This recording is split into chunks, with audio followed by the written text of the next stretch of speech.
ठीक है, ये मीन है जो आपकी सेंट्रल वैल्यू है। अब आपके पास जो एंट्रीज हैं, जो आपके पास सैंपल आपने पिक करा, उसकी वैल्यूज डिस्पर्स्ड होंगी, कुछ एक values on the right side, some values on the left side, so that will be basically the values are scattered, right. And उसी को हम क्या कहते हैं, we say it to B dispersion, उसी को हम डिस्पर्जन कहते हैं। तो दो डाटा सेट्स हो सकते हैं जिनका सेम एवरेज हो, लाइक लेट से एक आपके पास डाटा सेट ये है जिसका एवरेज 68.3 है, एंड दूसरा डाटा सेट है, इसका भी एवरेज आपके पास 68.3 है, राइट। लेकिन अब यहां पर वैल्यूज जो है उनकी वेरिएबिलिटी ज्यादा है, there is much more variability in the first scenario. तो ये है केस ए और ये है केस बी, ठीक है। तो यहां पर देखो वेरिएबिलिटी बहुत ज्यादा है, यहां पर आपके पास वेरिएबिलिटी काफी ज्यादा है। Here in this scenario variability is not that much more, यहां पर वेरिएबिलिटी इतनी ज्यादा नहीं है, यहां पर वेरिएबिलिटी इतनी ज्यादा नहीं है। So this is what is said to be, we say it to be like दो डाटा सेट है,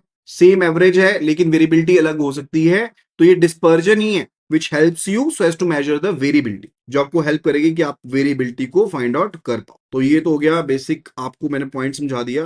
now let's have a look at the theoretical point of it. तो सेंट्रल टेंडेंसी की वैल्यू जो होती है, सिर्फ वो तो इनकम्प्लीट है, आपने सेंट्रल टेंडेंसी देख ली कि ये मीन इतना है, ठीक है, या इसका मोड इतना है, या समथिंग लाइक दैट, ठीक है, बट वो कंप्लीट नहीं है, क्योंकि आपको डिस्पर्जन मेन जो चीज है दैट्स रिलेटेड टू कि उसमें वेरिएबिलिटी हो सकती है। We are to basically calculate the degree of variability also, and वही वेरिएबिलिटी को हम क्या कहते हैं, we say it to be the dispersion, उसी को हम डिस्पर्जन कहते हैं। अब आप एक एग्जांपल मैं आपको देता हूं, उसके तौर पर समझने की कोशिश करना। लेट्स से दो लोन पोर्टफोलियोज हैं, ठीक है, उनका सेम एवरेज लोन साइज कितना, 10 लाख का। तो पोर्टफोलियो है बैंक ए का, बैंक बी का, एवरेज सेम है, कितना एवरेज जो है वो 10 लाख का है, बैंक ए का भी एवरेज 10 लाख, लोन सैंक्शन की है 9 लाख का, 10 लाख का, 11 लाख का, ठीक है। और जो पोर्टफोलियो बी वाला बैंक है, इसने सैंक्शन किया 1 लाख का, 10 लाख का, 19 लाख का, राइट। आप एवरेज निकालोगे, दोनों का ही आ रहा है 10 लाख, बट यहां पर कौन से केस में ज्यादा डिस्पर्जन है, डिस्पर्जन कौन से केस में ज्यादा है, ए के केस में या बी के केस में, in which bank the dispersion is more, it is bank B, जहां पर डिस्पर्जन ज्यादा है। एंड जहां पर डिस्पर्जन ज्यादा होता है वहां पर रिस्क भी ज्यादा होता है, there is more risk involve, वहां पर रिस्क भी ज्यादा होता है, ओके। एंड अगर आपको अच्छा एक मेजरमेंट करना है डिस्पर्जन से रिलेटेड, तो वहां पर क्या क्या रिक्वायरमेंट्स है, क्या क्या कैरेक्टरिस्टिक होनी चाहिए। सबसे पहली चीज है कि रिजिडली डिफाइंड होना चाहिए, it should be rigidly defined, एक बार डिस्पर्जन पता लग गई तो पता लग गई।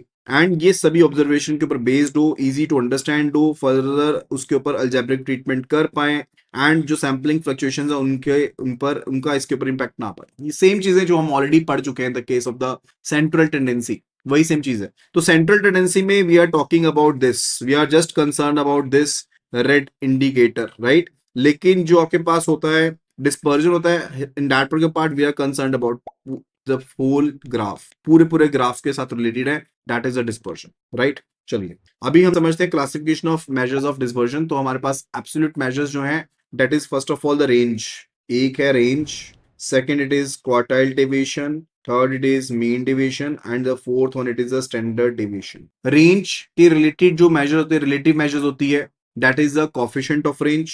क्वार्टाइल डेविएशन के रिलेटेड है हमारे पास coefficient of quartile deviation, mean deviation से related coefficient of mean deviation, and standard deviation से related coefficient of variation, CV, okay. तो इन्हीं से रिलेटेड अब हम अगले जो टॉपिक्स है उनको कवर करने वाले हैं, एंड काफी ज्यादा इंटेंसिव है, right, related to the numerical part if we talk about, तो ध्यान से हमने इनको गो थ्रू करना है। अब जो रिलेटिव मेजर्स हैं उनका इस्तेमाल कब होता है, जब हमने दो डाटा सेट्स को कंपेयर करना होता है, मान लो वो डिफरेंट यूनिट्स में है, हमने उनको कंपेयर करना है, तब हम रिलेटिव मेजर्स का इस्तेमाल करते हैं। यानी कि ये जो कॉफिशिएंट्स है ना, इसका इस्तेमाल उस टाइम पर होता है जब हमने दो डाटा सेट्स को आपस में कंपेयर करना हो, राइट। तो सबसे पहले हम समझेंगे related to the range and the coefficient of range.